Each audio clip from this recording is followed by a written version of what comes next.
सदन का दायित्व है कि गरीब महिला कोई भी हो, चाहे हिंदू हो, मुसलमान हो, सिख, ईसाई, बौद्ध, पारसी और जैन, कोई भी हो, ये इस सदन का दायित्व है कि न्याय दिलाने के लिए अगर कोई कमी है तो पूरा करना चाहिए।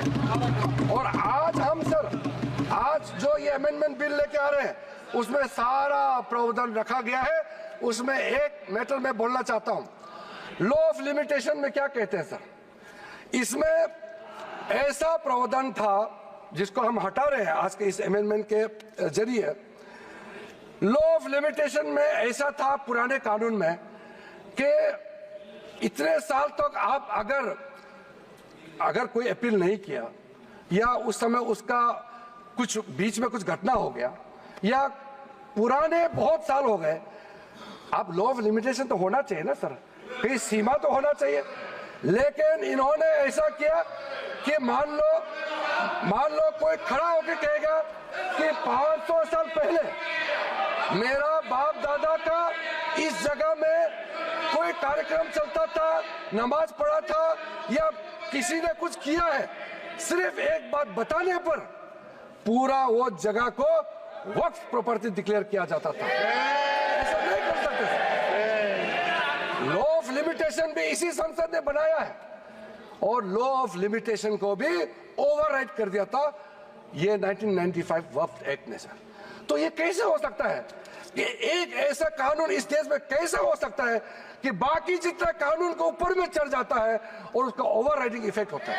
ऐसा हो नहीं सकता। हम कैसे एक्सेप्ट किया है इतने सालों तक? तो ये सर एक अच्छा समय है जो गलती किया है, ठीक है, इंसान से गलती हो जाते हैं और पार्टियों ने भी गलती किया होगा, कांग्रेस पार्टी ने, बाकी पार्टी ने। आज सुधरने का समय है तो हम सुधर ला रहे हैं। गलतियां हुई हैं लेकिन जो सुधरते समय कम से कम आप विरोध ना करें सर। ऐसा मत सोचिए ये 2024 में वक्फ बोर्ड अमेंडमेंट बिल लेकर के अचानक आया, मत सोचिए। ये मैं आपको बताने वाला कितना एक्सटेंसिव एक्सरसाइज कंसल्टेशन करके आज ये बिल आपके सामने में पेश कर रहे हैं सर। एक कम्युनिटी डोमिनेशन करके अगर छोटे छोटे लोगों को कुचल देंगे तो फिर हम इस सदन में बैठ करके हम न्याय कैसे दे सकते हैं? इसलिए ये एक तरफा आवाज उठा करके पूरा मुसलमान के नाम से ये लोग एक तरफा ये कुछ चंद लोगों का आवाज यहाँ आज बुलंद कर रहे हैं इस सदन में सर।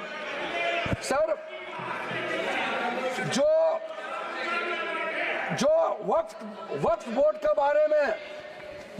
बारे में कई लोगों ने जिक्र किया है, लेकिन प्राइवेटली इसमें भी कई ऐसा नेता है जो मुझे आके कहा है कि देश में जितना स्टेट वक्फ बोर्ड है सब माफिया लोगों ने कब्जा कर लिया है। ये बहुत लोग कह रहे हैं, आज सदन में नहीं कह रहे हैं, सदन में अपना अपना पार्टी का दबाव या किसी के डर से या वोट बैंक का चक्कर से नहीं बोल रहा है, मगर प्राइवेटली हर एक मुसलमान आकर के कहता है। नाम मत बताना, नाम तो हम बताएंगे नहीं सर। मैं आप लोगों का पॉलिटिकल इश्यूर में खराब नहीं कर दूंगा। कौन कौन सा एमपी ने मुझे आके बताया कि पार्टी विरोध कर रहा है लेकिन अंदर से हम साथ दे रहे हैं, मैं नाम नहीं लूंगा। मैं नाम लेकर के इन एमपी साथियों का पॉलिटिकल करियर को मैं बर्बाद नहीं करूंगा सर। सर कंसल्टेशन का जहां तक आता है सर, सबसे पहले बस हो गया सर। कंसल्टेशन हमने कई लेयर्स में कंसल्टेशन किया है सर, ऑफिशियल लेवल में, पॉलिटिकल लेवल में, स्टेट गवर्नमेंट का रिप्रेजेंटेटिव से और इंडिविजुअल लेवल में बहुत वाइड कंसल्टेशन देश भर में हम लोगों ने किया है सर। मुझे इस मंत्रालय में आए हुए अभी लगभग 2 महीने हुए हैं, लेकिन जो कंसल्टेशन प्रोसेस हमारे से पहले जो मंत्री थे इस मंत्रालय के, सब लोगों ने बहुत बारीकी से समस्याओं का भी पहचान किया और कंसल्टेशन प्रोसेस भी बहुत ब्रॉड बेस किया है सर। कुछ कंसल्टेशन के बारे में मैं आपको जरूर बताना चाहता हूं सर। 2015 के बाद एक्टिव कंसल्टेशन का प्रोसेस शुरू हुआ है। ऐसा मत सोचिए ये 2024 में वक्फ बोर्ड अमेंडमेंट बिल लेकर के अचानक आया है, मत सोचिए। ये मैं आपको बताने वाला कितना एक्सटेंसिव एक्सरसाइज कंसल्टेशन करके आज ये बिल आपके सामने में पेश कर रहे हैं सर। इसमें सर अलग अलग समुदाय के जितना मैंने नाम लिया सर, अहमदियास है, बोहरास, पसमंदास, आगा खानीज, वुमेन रिप्रेजेंटेटिव्स और जितने पिछड़े मुसलमानों के अंदर में सबसे लेकर के 19 स्टेट और यूनियन टेरिटरी के वक्फ बोर्ड के चेयरमैन, सीईओस और उनके और भी ऑफिशियल रिप्रेजेंटेटिव सबसे बात शुरू किया है सर। 2015 में पटना में कंसल्टेशन प्रोसेस किया, फिर उसके बाद में 16 अप्रैल में नई दिल्ली में, फिर 12 तारीख अक्टूबर 2015 में श्रीनगर जम्मू कश्मीर में इसका कंसल्टेशन का बैठक हुआ।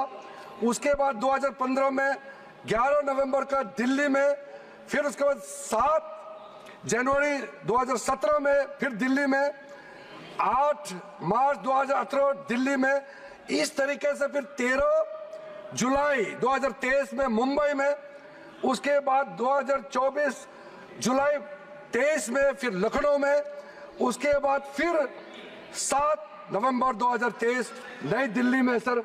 और ये जो प्रोसेस है लखनऊ यूपी में, लखनऊ उत्तर प्रदेश में ही है अखिलेश जी। लखनऊ उत्तर प्रदेश का राजधानी है सर।